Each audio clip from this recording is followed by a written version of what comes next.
Thank you for joining me for the Dynamics GP 2018 R2 release enhancements. My name is John Kirsch. I'm the GP product lead at Dynamic Consulting. I'm going to be walking you through the enhancements for this release. As you can see down below, I do have my contact information along with some of my social media and blog sites. So please feel free to follow those sites for additional GP information and content in the future. The first step here, we're going to spend some time and go through the system-wide enhancements with the R2 release. First, we're going to talk about a couple of password feature changes. So first, the maximum length of the password has been expanded with this release. So it was 15 characters prior to this release, and with 2018 R2, it now moves to a max of 21 characters. So for those needing to use longer characters or lengths, especially with password generators, this helps accommodate that feature. The other password change is that there's been a change with the expiration notification. So in the past, you often would just get the expired password notice, so you basically were forced to change it immediately to continue on with your password. Now it will give you a 7-day advance notice so that you get a heads up that it's coming due, and you can go ahead and change it at a more convenient time. To demonstrate where that comes into play, I'm going to go ahead and open up my user window. And in one of my users, I'm going to select, if we do have the enforced password policy on and that password expiration is marked, that's where we will be following our domain rules for that tie into SQL. So that will set our expiration timeline. And again, now we'll get that password warning when we log into GP 7 days in advance. The next feature we're going to talk about is in regards to the posting setup. A new feature that has been added is that we can now post through the general ledger when we are posting individual transactions. So we've always been accustomed to batches having the ability to post all the way through the general ledger, but individual transactions would create the general ledger entry, but we would have to manually go back and post those. So again, now those individual transactions, when they get posted, can be set up to post all the way through the general ledger. So by default, this is not turned on as you upgrade. So this feature will be unmarked as we see in the screenshot here. To demonstrate this feature inside of GP, I'm going to use the menu and I'm going to navigate through Tools, Setup, Posting, and Posting. And I'm going to go ahead and use the sales series and navigate to my receivables sales entry. So very simply in here, if I want to now start posting through at the transaction level, I can go ahead and mark this option and save it. So if you're not familiar with using the posting setup window, I highly recommend to make sure that we are picking each one of the individual origins and not the all setting here when making changes. The reason being is that if you've modified any of these settings that you see on the screen differently for a single origin, and then go ahead and use that all, it's going to push those all to one single setting. So it can change some of your intended posting settings by using that all and saving it. So it just takes a little bit more time, but definitely well worth it to make sure your posting stays set up the way you want it to, and go through each one of these individual options and make the changes that you would like to make.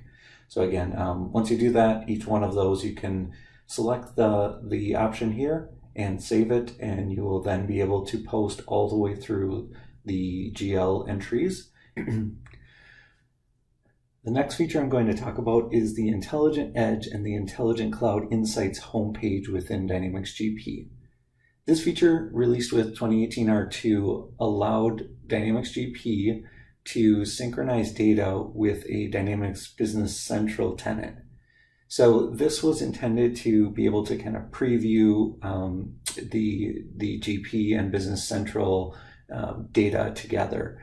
Eventually, this did move to the migration tool and has been used much more as a targeted migration rather than kind of used in tandem as the original intent was. So this is used very limited, but the one feature of note with this is it does change your GP home page after an upgrade as seen on this window. So I'm going to show you the very easy way to make a change back to your standard home page. When you're on the GP home screen after an upgrade, you will see this new Intelligent Cloud Insights homepage by default. So if we want to switch that and get back to our standard homepage, we have the link up here, which will say your username and then the word home.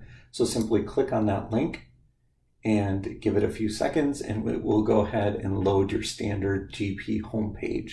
So that'll get you back to your normal settings and the view that you are used to seeing. So one more note to make on this homepage change is that if you are upgrading to GP 18.4 or newer, that this homepage is actually going away. So it's being removed back out of the system by default. So we no longer have to switch back to it for those that are just simply having to make that change after an upgrade. So now we're going to move into the financial series enhancements. The first change I'm going to talk about is for monthly reoccurring batches.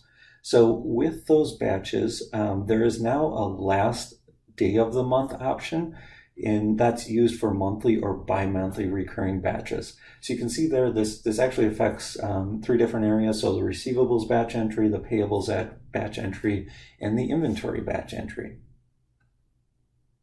To demonstrate this feature, I'm going to use the sales series again, and I'm going to navigate into my receivables batches. And I'm going to go ahead and create a test batch. And I'm going to say it came from transaction entry. So if I pick a monthly option here, I now have a checkbox to use the last day of the month.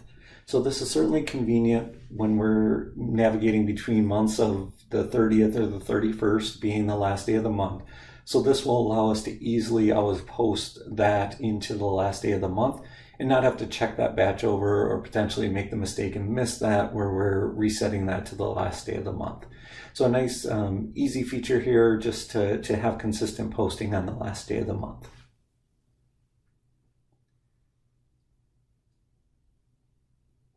The next feature we're going to talk about is actually dealing with the checkbooks and duplicate check numbers. So we now have the ability to allow duplicate check numbers in a few more areas than in the past. So in the past, payables checks have been able to use this. Oftentimes if we've had a mistake and we need to void and reprint a check, like something happened on the printer side of things, and we can reuse that check stock, we want to be able to do that and void one and reuse that same number or some similar situation.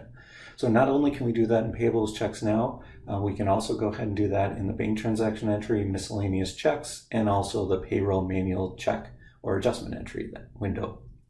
So we also have another checkbook feature here where we can hide the inactive checkbooks. So this was a very highly requested feature so that we can hide all of those older checkbooks are no longer in use and make sure we select the right ones.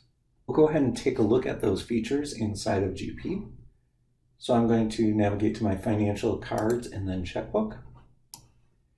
And within this window, I'm going to go ahead and select one of my checkbooks first. And really no difference here. We still have our checkbox option for the duplicate check numbers.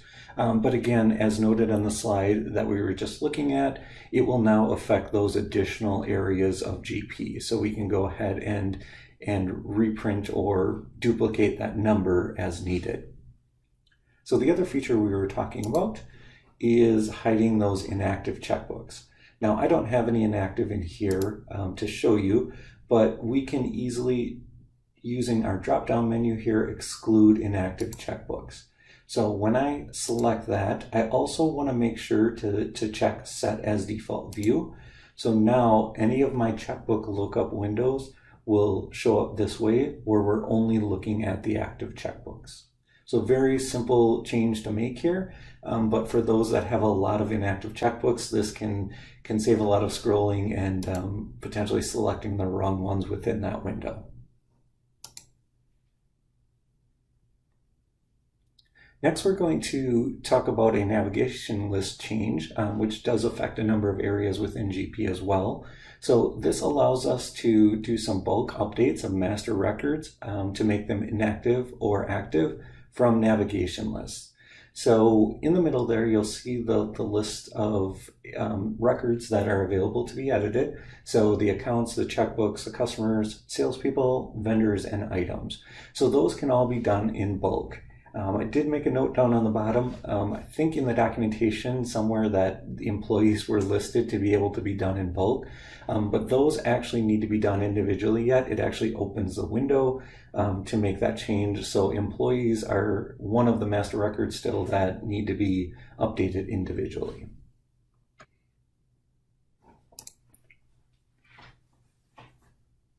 To demonstrate this feature, I'm going to use the accounts navigation list within GP. So I'm going to go ahead and select 2 accounts within my list here. And you'll see now I do have the inactivate button available on the top. And I'm going to go ahead and inactivate both of those items.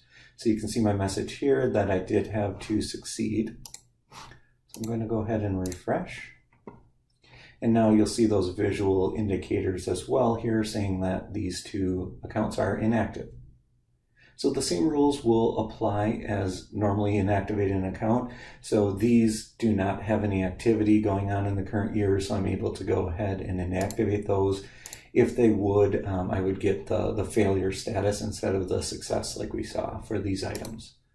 So I'm going to go ahead and reactivate both of those. Again, that succeeded. And I will refresh one more time, and you can see how easy it is, especially if we use some filters in here. We can go ahead and quickly inactivate or activate items from the navigation list. Next, we're going to talk about a couple of changes in the payables series. So the first one is that the checkbook ID will default on the computer check badge. So that comes from a number of different windows. So whether we're using the select payments window or the edit payment batch window to create the batch, or we're directly in the payables batches window, any of those will default our checkbook ID from the setup window. So I will show you where that is. And in addition to that, we now have the vendor document number available to be visible on the purchasing all-in-one view. So first, to review the setup, I'm going to navigate under Purchasing, Setup, and Payables. And within the window, we will see here that we have the checkbook ID set up. In my instance, it's to the Uptown Trust checkbook ID. So as I close that, I'm going to go directly to the Payables Batches window and open that up. And you can actually see, even before I fill in any of the transaction information, it already has my checkbook ID set. So I can go ahead and create this batch and save it. But I don't have to pick or change the checkbook ID if that is the correct one. So again, defaulting that immediately from any one of those windows. So while in Payables, we'll also go ahead and navigate right into the Purchasing All-in-One view. So within this window, I'm going to go ahead and select a vendor. So pick the Ace Travel vendor. And you can immediately see that I'm now seeing that vendor document number on the screen. So this view has been really helpful, added over the past few years into GP, into a number of areas. And now oftentimes, we're looking for a vendor document number rather than maybe the internal number that we had. So makes this much more usable to be able to see that additional field in the window here.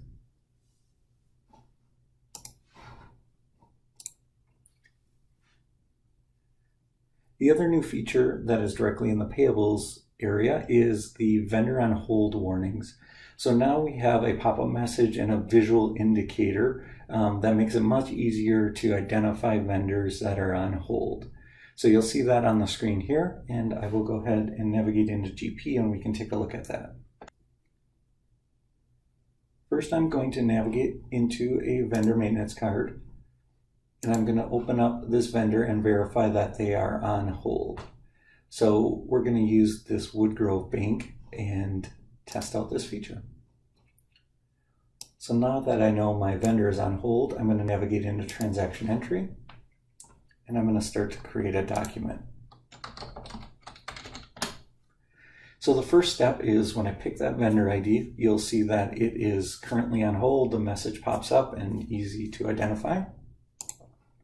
As soon as I click yes and it fills in the vendor information, we now have that visual indicator here like we saw in the slide. So nice, easy indicator. Even if you open up an existing document, we can go ahead and see that that vendor ID is on hold and make it really easy and identifiable.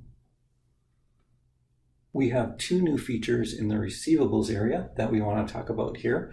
The first one is the ship to address being retained when we use the customer modifier tool. So in the past, we would lose that information. It essentially wasn't being copied over when we're going ahead and modifying a customer, essentially merging those into one account. So now it is essentially a map field, so it will go ahead and retain that information if using that process. So that's a utility that's not used probably in day-to-day usage, but certainly has a number of usage as we make modifications to the customer IDs. The other feature that I want to talk about is the emailing of customer statements. So in the previous release of GP, it was added to be able to print the customer statements from the maintenance or inquiry windows. So now it has also been added the ability to email those from the customer maintenance and the customer inquiry window. I'll use the customer maintenance card to go ahead and show you where that feature is. So I will go ahead and open up a customer, and as mentioned, the print button is up here in the previously release. That was added where we can go ahead and print the statement, and right next to it we now have the email button. So when clicking that, the email will go ahead and either connect through Exchange or Outlook, whichever setting you have chose, and it will go ahead and use the Word template that you have set up and send that out to the customer.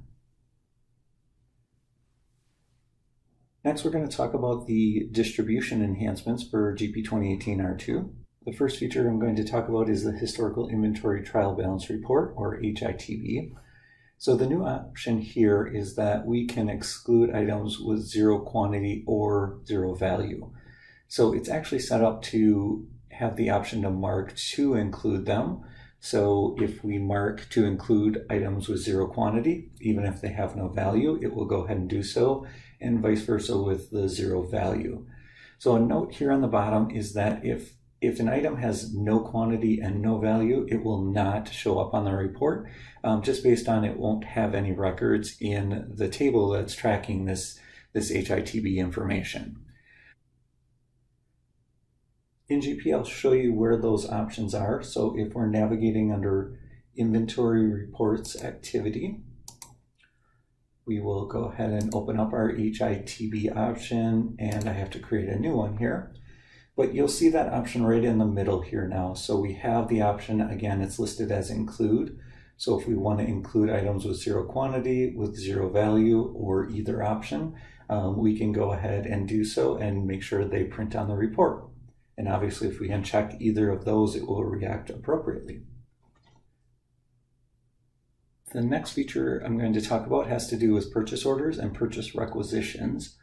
So the new enhancement in this feature is that we are allowed to enter a quantity less than the total quantity requested on APO requisition. So if we have a higher value, say somebody ordered 100 of a quantity and we only want to order 50 of those, in the purchase order preview window, we can go ahead and enter that 50 quantity. A warning will be displayed when we're going ahead to purchase that or generate the PO, so we can okay that because that's the intention, and it will then cancel the remaining quantity on that requisition.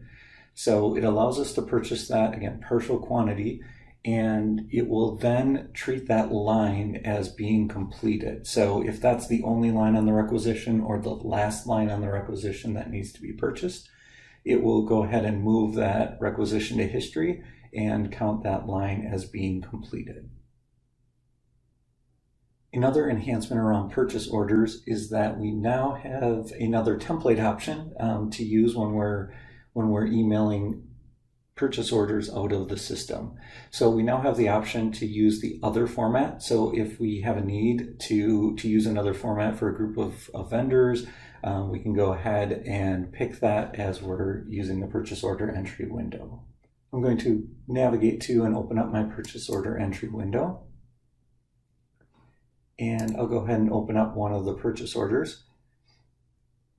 And so now up on my menu bar, you can see my email button is enabled, and I will go ahead and click that. And so in the past, again, we were just using the blank paper form. Now we do have that other form to be able to go ahead and select it and use the normal send options from that point forward. There are several enhancements around the sales order processing features. So we're going to talk about these on the slide, and then I'll go ahead and navigate into GP to demonstrate these features. So first, we have a new smart list that's been added. So we have a smart list available that will show us the unposted sales invoices or orders that have a deposit associated with those. So if you enter deposits on those transactions, we can go ahead and easily find the ones that are unposted now. The second feature listed here is that in the item inquiry window for sales order processing, we now have some additional sort options.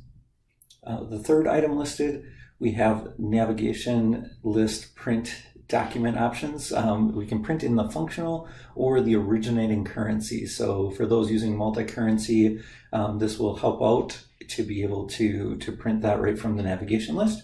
And last, we have the ability to send emailing and printing documents at the same time from a number of different windows. So the sales document print options, which is basically in the transaction entry window or inquiry window, from the print sales document windows, or also from the sales order transaction navigation list. So let's go ahead and demonstrate these sales order processing features. So first I'm going to navigate to my smart list, and I will expand my sales group, and I will go ahead and expand my sales transactions. So right there, you will see this default option for deposits on unposted sales transactions. So when you click on it, you'll return any of the documents that meet that criteria. Next, we'll go ahead and navigate into the sales items under the inquiry window. And the new feature here is that in addition to our typical filtering options that we have on the top, we now do have the sort by options down on the bottom. So if I go ahead and pick maybe a couple of items here, and we'll go ahead and redisplay that. So now we are currently sorting by item number, so you can easily see that. But let's go ahead and change it to by document number and redisplay, and you can see my screen changes here for the sort order. So certainly can take advantage of that to easily find your items and ultimately the documents that you're looking for. Next, we'll navigate into one of the navigation lists. So let me go ahead and open up my sales order transactions. And as that loads, you'll see that I now have a number of invoices here. So I'll go ahead and select one. And now when I print documents up on the top here, I can go ahead and pick if I want this to be in the originating currency, as I'm seeing here, or I could switch it to the functional currency. So again, having that option right available here to pick which way I want to print those invoices. And the last feature we had on the slide was talking about being able to print an email at the same time. So I am going to actually be able to use the same navigation list and show you that I can actually go ahead and use the send an email option here, but I can also print a copy at the same time. So I could pick to do both, and we have similar options, again, in the sales document print options window, as well as marking the options in the print sales document windows. So saving time if I'm both printing a physical copy as well as emailing. One more enhancement to mention about the sales order processing area of GP is there is a new workflow that has been added. So there's now a workflow for sales transaction approval. So this can be based on different document types in your rules, and can set the rules like other workflows as you need it. So for example, maybe a credit limit is exceeded or some quote approval process. You can go ahead and set up those capabilities before we can proceed with the sales transaction documents. Next, we're going to cover the HR and payroll enhancements for GP 2018 R2. The first enhancement we're going to talk about is the payroll check register report. And so we have a couple of new fields here, and you can see the FICA totals as shown on the screen have the Medicare and Social Security totals. And you can also see that we have a couple of new calculated fields for the FICA medical and Social Security total owed. So those would be on your check register going forward. I'd also like to mention, as with any report enhancement, if a report has been modified and we're using that modified version, that won't be reflected then on your modified report. So you would have to manually go ahead and open that report and add the fields to it as you see fit. Another enhancement in the payroll area is start and end dates for pay codes. So we can now basically have an active range or time for the pay codes. It's not a required field, so you can see in the table provided here that if we don't specify a start or end date, that pay code is immediately available and has no end date to it. We can specify either one of those and not required to enter both. So if we have a start date and again no end date in mind, we can simply enter that. Or if we want it available immediately, but we know when it's going to end, we can enter it that way as well. So to demonstrate that feature, I will go ahead and open up an employee. So I'm going to navigate through my cards into the pay code maintenance window, and I'm going to pick my first employee. And so with the dates, we now can go ahead and enter these start and end dates right here on the window. So again, not a required field, but we can pick and choose where that makes sense and go ahead and enter those start and end dates in the system.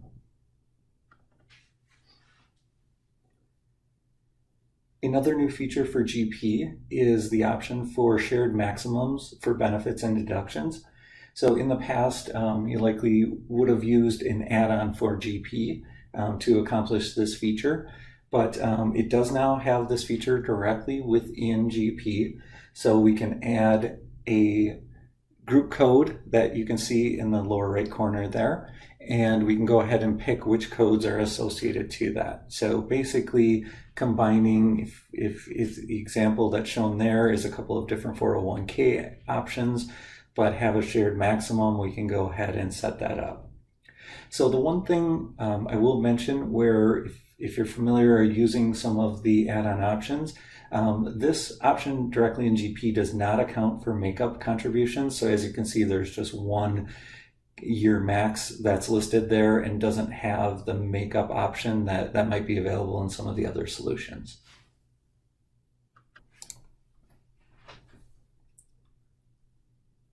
To show you where that is located is under the HR and payroll series. We're under setup, and there is the option for the deduction benefit shared limit. So we can go ahead and click on that. And again, I'd be able to enter my group code, pick if it's for a deduction or for a benefit, enter that max, and then select the codes that I would like to include for that grouping.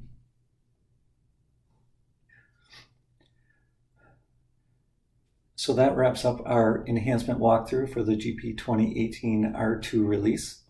I hope you found a few features that will be able to be applied to your work within Dynamics GP. Again, my information is listed down on the bottom, so lots of ways to stay in touch, and feel free to reach out with questions.